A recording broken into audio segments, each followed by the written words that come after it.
तुम्ही पाहत आहात MCN न्यूज मराठी। कापूस व सोयाबीनला भाव न दिल्यास आंदोलनाचा इशारा।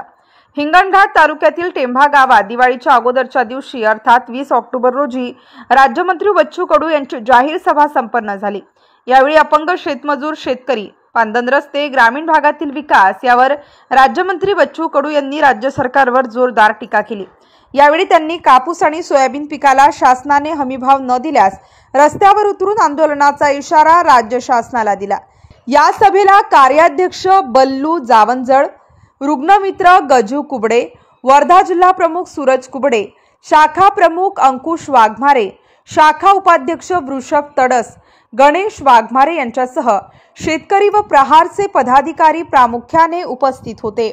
MCN न्यूज मराठी करिता सचिन महाजन, हिंगणघाट। हे नफा जर लागत असेल तर एवढे भाव विकले पाहिजे। आमचे मोदी साहब 56 इंच वाले उन्होंने भाव जाहिर कर दिया। और क्या भाव जाहिर किया?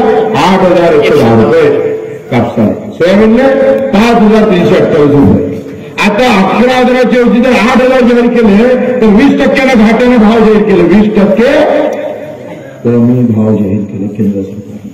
कोणी बोलवता मीडियात दाखवले तयार नाही। तुमचं तर एक शब्द छापत नाही हो। आणि इथंच थांबलं नाही सरकार।